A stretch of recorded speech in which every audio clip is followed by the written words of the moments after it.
믿음에 응답하시는 하나님이라는 제목으로 말씀 전할 때에 많은 은혜 받으시기 바랍니다. 오늘의 핵심 주제는 주님께서는 반드시 우리의 믿음에 응답하신다.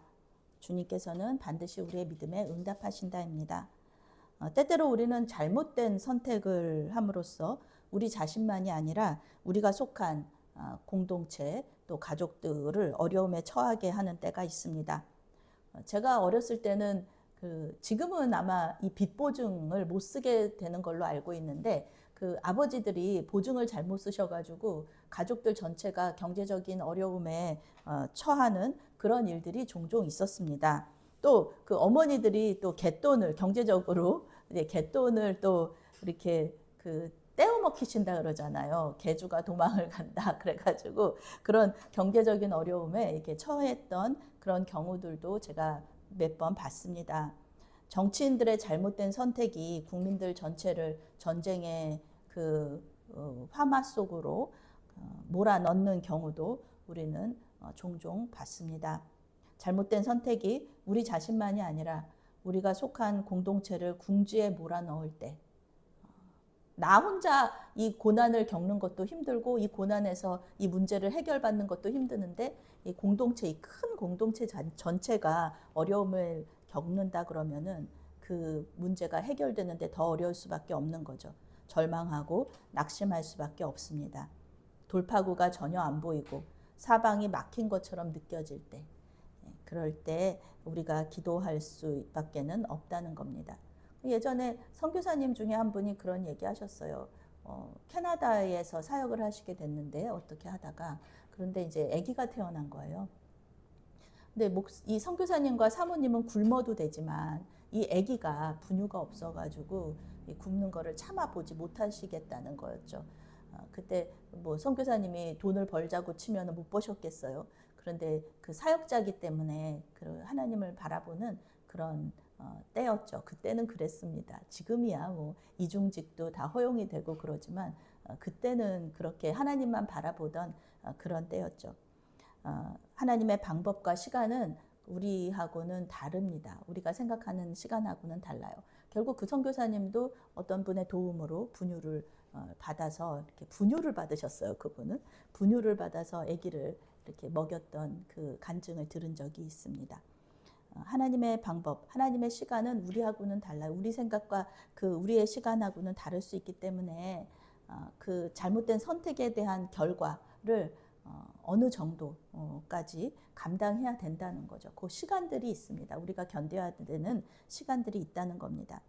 오늘 말씀에도 다윗이 공동체 전체를 어려움에 처하게 하는 이 이야기가 나옵니다. 이 사람은 다윗인데요. 다윗은 이스라엘 땅을 떠나서 사울 왕이 자꾸 죽이려고 하고 괴롭히니까 망명을 하잖아요. 블레셋으로 적국으로 망명을 하는 겁니다.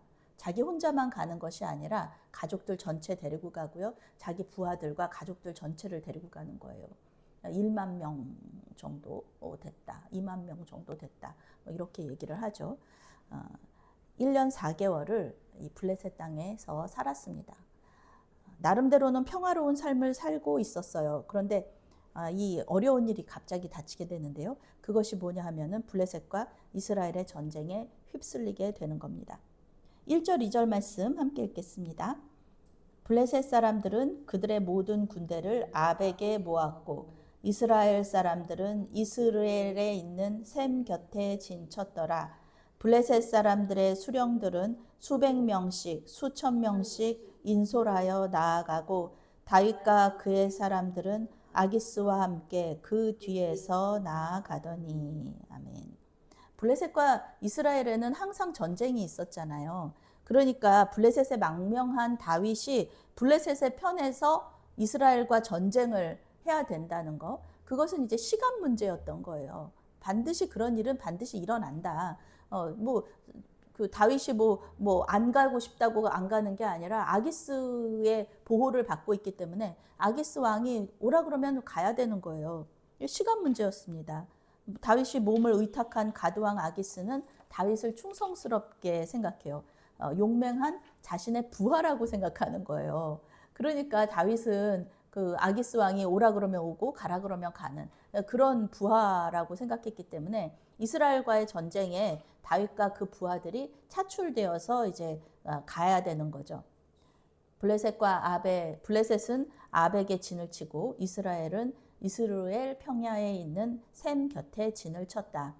이스라엘 평야는요, 이스라엘 최고의 곡창지대고요, 굉장한 이렇게 그 요충지입니다. 누구가 차지하느냐, 이거 되게 중요한 거죠. 우리도 그렇잖아요. 뭐 평야들이 있잖아요. 어디서 뭐 여주라든지 이런 좋은 쌀 나는 곳, 거기를 누가 차지하느냐가 예전에도 그 삼국시대라든지 지금도 마찬가지죠. 철원 평야 같은 경우에는 그 평야 놓고서는 남북한이 되게 첨예하게 싸웠었지 않습니까? 이 이스라엘 평야를 두고 이제 싸우게 되는데요. 이스라엘 평야는요, 어려운데 말이, 다윗의 아내 중 한 명입니다. 아히노암이라는 그 여자 있잖아요. 이 여자가 그 다윗의 아내가 어느 지역 출신이냐면은 바로 이 이스라엘 출신입니다. 그러니까 이스라엘에서 전쟁을 한다는 게 무슨 뜻이에요? 처갓집 식구들하고 싸워야 된다는 얘기예요. 다윗이 처갓집 식구들하고 싸워야 된다. 이러는 공경에 처하게 됩니다. 블레셋은 5개의 도시 연맹체로 구성이 되어 있어요. 각각의 도시마다 왕과 방백이 있었습니다. 전쟁과 같은 위기 상황에서는 서로 협력해요. 그러니까 혼자만의 결정이 아니라 이 외교 문제에서는 다 같이 이렇게 연합해서 이렇게 같이 해야 된다는 거예요. 이스라엘과의 전쟁에서도 5개 도시국가가 군대를 차출해가지고 같이 전쟁을 하게 되는데 성경에는 수백 명씩, 수천 명씩 행군을 했다. 이렇게 얘기하고 있어요. 그러니까 사울왕이 두려워 떨만도 하죠. 수백 명씩, 수천 명씩 착착착착 이렇게 우리 뭐 국군의 날 행진하듯이 그렇게 착착착착 행진을 한다 그러면은 이 사울왕으로서는 두려울 수밖에 없었을 겁니다. 다윗도 아기스 왕과 함께 뒤쪽에서 행군을 하게 되었습니다. 이스라엘 군대는 사울 왕이 있었고요. 자기의 절친인 요나단이 있었고 처갓집 식구들이 있었습니다. 분명히 알고 있는 거예요. 저 앞에 누가 있는지. 사울 왕이 있고 또 요나단 왕자들이 있고 왕자와 다른 왕자들이 있고 다 자기 민족들이잖아. 자기 고향 사람들, 유다 족속들도 있고 저 사람들하고 싸워야 된다.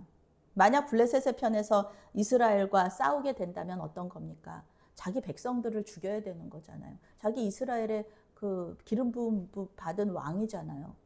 그런데 무슨 왕이 적국에서 자기들과 이렇게 반대편에서 싸우게 된다는 겁니까? 어느 나라 백성들이 그런 왕을 인정하겠어요?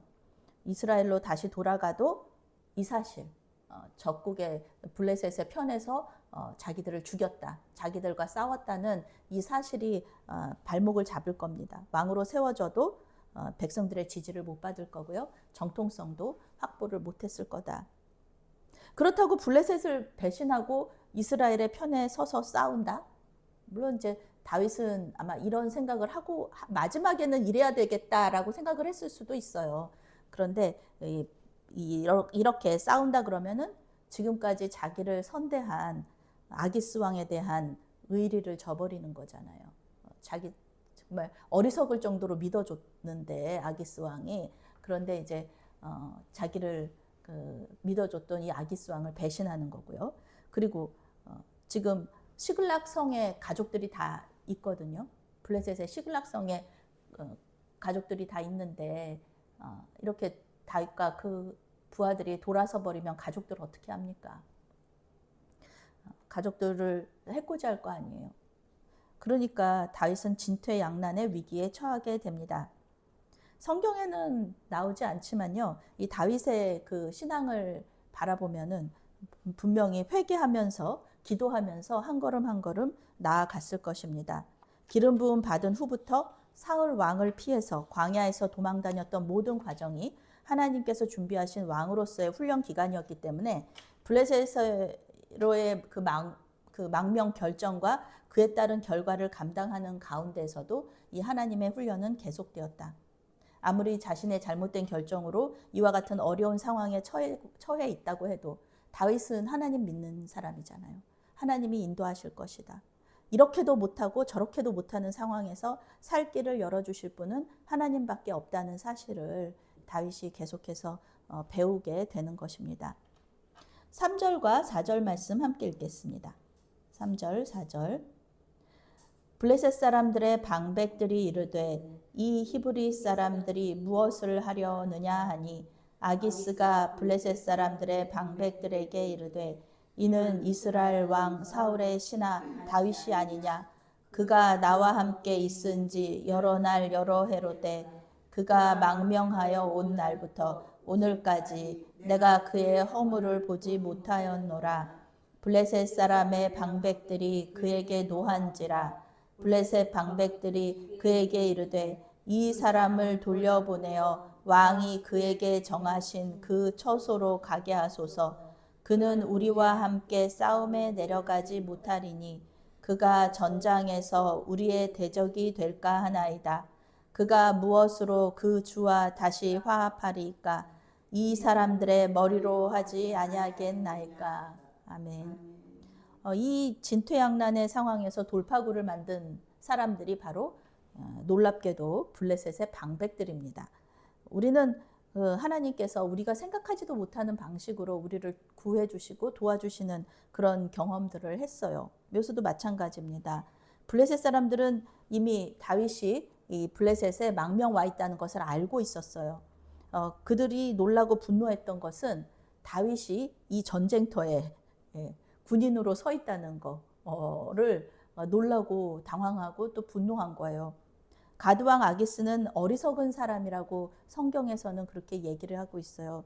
그런데 다른 도시국가를 다스리는 방백들은 그렇지 않습니다. 출애굽 시대에 애굽 사람들이 이스라엘 사람들을 핍박하고 아기들을 죽였던 이유가 무엇입니까? 이 안에 있는 내부의 적들이 돼서 외부에 있는 적과 내통을 해가지고 애굽을 멸망시킬까 봐 두려워했기 때문에 그렇습니다. 블레셋 사람들이 생각하기에 다윗이 사울 왕과 내통하여서 안팎으로 싸우게 되면 포위당하는 거잖아요. 그러면은 블레셋은 당연히 전쟁에서 질 것이라고 생각합니다. 블레셋은 지금까지 한 사람으로 인해서 전쟁에서 대패했던 경험들이 있어요. 사무엘이 사사로 있을 때 에베네스 전투에서 그랬죠. 요나단 왕자가 호롤 단신으로 들어가가지고 아주 대패했죠. 그리고 다윗이 골리앗 장군과 싸웠을 때 그때도 대패했습니다. 트라우마처럼 전쟁에서 한 사람 때문에 패배했던 경험이 있기 때문에 이 다윗이 자기들 군대 안에 서 있으니까 얼마나 당황하고 놀라고 분노했을지 우리가 이해를 할 수가 있습니다. 물론 가드왕 아기스는 이제 사울을 깊이 신뢰하잖아요. 그러니까 다윗을 변호합니다. 물론 그래, 다윗은 그랬어. 다윗은 예전에 사울 왕의 부하였지. 그렇지만 이제 그는 내 부하이다. 나는 그에 대한 어떤 허물도 발견하지 못했다. 이렇게 영어 성경 번역하면서요. 아기스가 계속 다윗을 믿어주면서 이거 정말 반갑지 않은 신뢰인데 이렇게 반갑지가 않잖아요. 그냥 갔으면 좋겠는데 방백들의 말대로. 근데 아기스는 계속해서 같이 싸우자 그러는 거예요. 누가 봐도 다윗은 아기스 왕의 부하가 아닙니다. 그런데 혼자 그렇게 생각하는 거예요. 다윗은 한 번도 사울 왕의 부하가 아니었던 적이 없었습니다. 한 번도 자기 아기스의 부하라고 생각한 적이 없어요. 자기를 죽이려고 쫓아다닐 때에도 다윗은 사울 왕에게 아버지, 주 나의 왕이라고 불렀습니다. 아기스 왕 혼자 착각한 거예요. 그런데 다른 블레셋 방백들은 이렇게 어리석지 않습니다. 다윗을 믿지 않았고요. 그러니까 당연히 전쟁터에 나갈 수 없다 얘기하는 거예요. 블레셋 사람들이 생각하기에 이 전쟁에서 블레셋 사람들을 이기는데 공을 세우고 이스라엘로 다시 귀환할 것이라고 생각한 거예요. 이 블레셋과의 전쟁터에서 이긴 승리를 가지고 가면 사울 왕도 다윗과 그 부하들을 받아줄 것이다. 그런데 어떻게 우리가 다윗을 믿고 우리와 함께 싸우게 하겠느냐라는 거죠. 아기스 왕의 생각보다 훨씬 논리적이었습니다. 6절 말씀, 7절 말씀 함께 읽겠습니다. 아기스가 다윗을 불러 그에게 이르되 여호와께서 살아계심을 두고 맹세하노니 내가 정직하여 내게 온 날부터 오늘까지 내게 악이 있음을 보지 못하였으니 나와 함께 진중에 출입하는 것이 내 생각에는 좋으나 수령들이 너를 좋아하지 아니하니 그러므로 이제 너는 평안히 돌아가서 블레셋 사람들의 수령들에게 거슬러 보이게 하지 말라 하니라. 아멘. 결국 아기스 왕은 다윗을 불러서요 시글락성으로 돌아가라고 말합니다. 자신은 다윗을 신뢰해요. 그렇지만 다른 블레셋 수령들이 싫어한다는 거예요. 그러니까 이 전쟁터에서 떠나라. 하나님 이렇게 역사하십니다. 아기스 왕의 말은 정말 복음 같죠. 평안히 가라. 너는 평안히 돌아가라. 하나님의 놀라운 역사입니다. 다윗이 이스라엘과 싸우지 않아도 되는 길이 열리는 거예요. 오히려 아기스 왕이 미안해하면서 정말 너무너무 미안하다. 미안해하면서 여호와께서 살아 계심을 두고 맹세하는데 정말 너 정직한 거 알아 라고 얘기하는 거죠. 아기스 왕이 그러면은 뭐 여호와 신앙을 가졌느냐 이것에 대해서는 말들이 많습니다.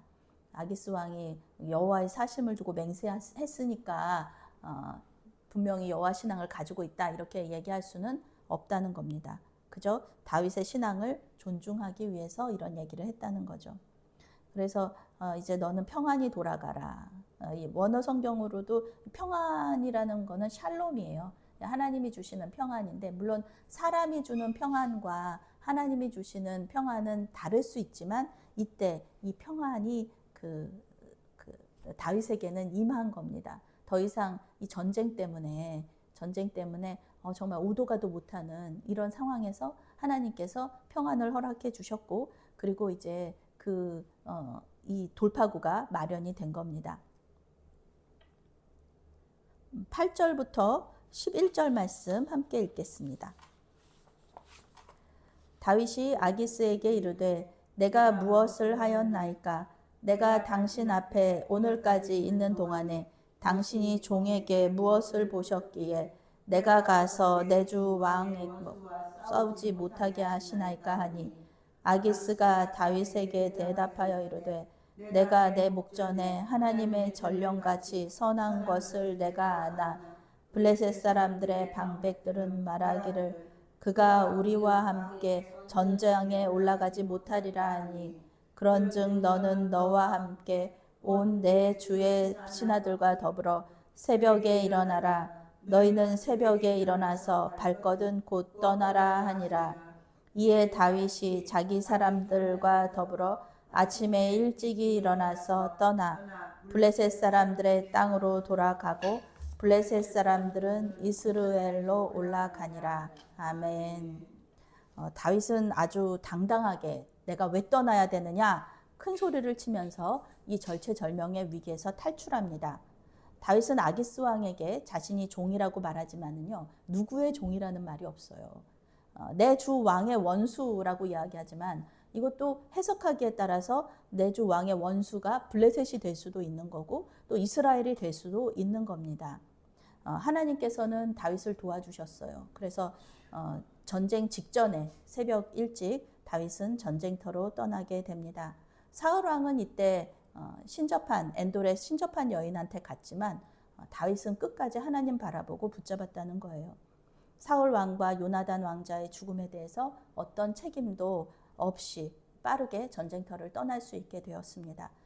만약에 계속해서 이 전쟁터에 있다 그러면은 전쟁에 참여하지는 않았다고 해도 일말의 책임을 회피할 수는 없다는 겁니다. 다음 장에 나오겠지만은 빨리 또 떠나야 되는 이유가 있어요. 왜냐하면은 지금 가족들이 있는 시글락 성이 아말렉 족속들한테 이렇게 약탈을 당하거든요. 그래서 위험에 빠졌기 때문에 하나님께서는 빨리 이제 다윗을 보내실 필요가 있었던 거죠. 또 영원한 대적인 아말렉과 전쟁하기 위해서 빠르게 귀환해야 됐다. 다윗은 몰랐어요. 다윗은 몰랐는데 하나님은 아셨죠. 그래서 다윗을 구원하시고 또 시글락 성의 백성들을 또 불쌍히 여겨서 하나님께서 그렇게 인도를 하신 겁니다. 저는 지난주에 저희 본교회 담임 목사님과 일본에서 선교하시는 선교사님을 만나서 교제하는 시간을 가졌습니다. 제가 교회학교 교사였던 시절이니까 거의 30년 전이었거든요.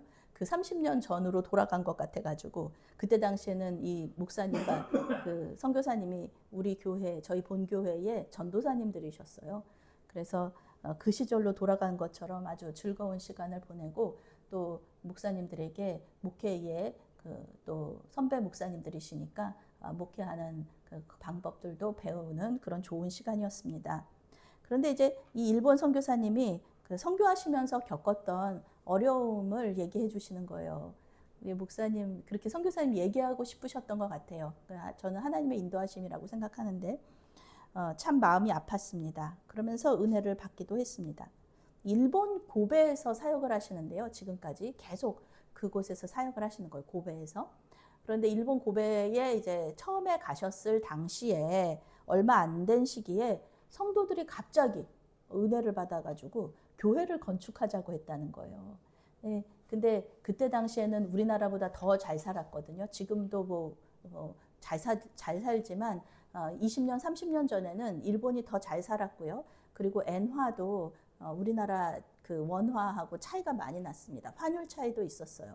그래서 진짜 그때 100불을 헌금하느니 차라리 100불 헌금해봤자 아무것도 아니라고 막 그런 얘기들이 있었는데 그때 이제 선교사님한테 얘기를 많은 성도님들이 와서 막 통장 들고 오고 돈 들고 오고 그래서 교회 건축을 하자 그랬다는 거예요. 되게 많이 돈이 드는 거였는데 또 우리 선교사님은 또 하나님의 은혜라고 생각하고 그 교회 건축을 추진을 하신 겁니다. 그때 돈이 굉장히 많이 들었다고 해요. 그래서 그 건축을 계속해서 추진하고 있는데 갑자기 성도들이 그렇게 같이 하자고 그랬던 성도들이 돈을 헌금했던 성도들이 다 떠났다는 겁니다. 교회를 떠났다는 거예요. 그러니까 어떻게 해요? 그 고스란히 그 건축한 모든 비용들이 빚으로 남잖아요. 이 빚은 누가 져야 되냐면 선교사님한테 다 돌아왔다는 거예요. 그러니까 하나님한테 계속 기도하면서 하나님 저를 빚쟁이 만드시려고 이렇게 일본으로 부르셨냐고 별로 내가 안 간다 그러지 않았냐고 그렇게 얘기하시면서 계속해서 기도하고 붙잡는데 그때 이제 그 자녀들도 어렸거든요. 아들만 셋이신데 돈 들어갈 일이 얼마나 많았겠습니까? 맨날 기도하고 울고 그러셨는데 이제 또 그때 그런 얘기 하셔요. 저희 본교회가 조금 크거든요. 근데 그래서 이제 선교사님이 본교회에 도움을 요청하려고 이제 한국으로 들어오셨는데 그때 당시에 또 하필이면 그때 저희 본교회가 좀 대규모로 재정을 들여서 리모델링 중이었어요. 그래서 리모델링을 하느라고 교회에서 선교사님한테 도움 못 준다고 입도 뻥끗하지 말라고 그러셨다는 거예요. 그러니까 성도들한테 부담 주지 말라 이렇게 얘기를 하셨다는 거예요. 그러니까 이 선교사님이 말도 못하고 그냥 일본으로 귀국을 하신 거죠.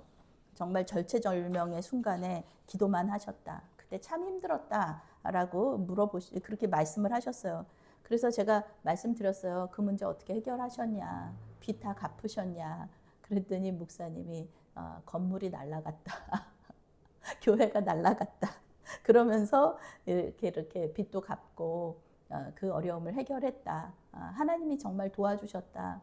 그렇게 말씀을 하신 거예요. 그 어려움을 벗어났다라고 얘기하시면서 감사와 찬양으로 마무리를 하셨습니다. 자세하게 그 위기를 어떻게 어떻게 탈출했는지는 말씀하지 않으셨지만 그 말씀만 들어도 그 건물이 날아갔다는 말씀만 들어도 정말 얼마나 힘드셨을까라는 생각을 이렇게 하게 되었습니다. 지나가면은 별것 아닌 문제들일 수 있어요. 지나가면 별것 아닌 문제들일 수 있지만 그 어려움을 겪는 당시에는 얼마나 우리가 힘든지 모릅니다.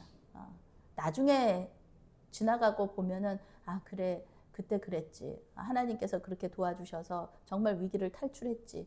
그렇게 생각하고 잊어버릴 수도 있어요. 우리는 잊어버릴 수도 있지만 정말 하나님께서 그 문제를 해결해 주지 않으셨다면은 그 시간들을 지나가는 것이 막막하고 절망적이었겠다.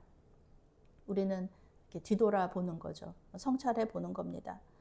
그때 당시에는 예수님의 십자가 고난을 묵상하는 것이 그게 그렇게 위로가 되지 않아요. 소망이 없다고 생각이 되어요. 선교사님도 그러시잖아요. 선교사님도 그때 기도 많이 하셨고 하나님의 음성을 듣고 그리고 다른 사람들이 중보기도 해주고 그래서 이제 그 어려움을 이겨냈다고 말씀하시지만 얼마나 그 상황이 힘들었을지 참 이해가 됩니다. 그러나 그럼에도 불구하고 하나님을 바라볼 때 하나님께서 분명히 응답하신다는 것을 믿으시기 바랍니다. 시간 문제일 뿐이에요. 시간 문제일 뿐이지 하나님은 우리가 생각하지도 못하는 방식으로 역사하신다는 거예요. 사방이 막혀 있어도 하늘이 뚫려 있으니까 하늘 바라보라고, 하나님 바라보라고 우리 믿음의 선배들이 괜히 이렇게 권면한 것이 아닙니다. 하나님은 분명히 우리에게 피할 길을 주시고 우리의 믿음에 응답하십니다. 우리 주님께서 우리의 삶 속에 역사하시면서 우리를 도와주신다는 것을 믿으시면서 잠잠히 하나님을 바라보고 그 응답을 기다리시는 저와 여러분들이 되시기를 바랍니다. 아멘.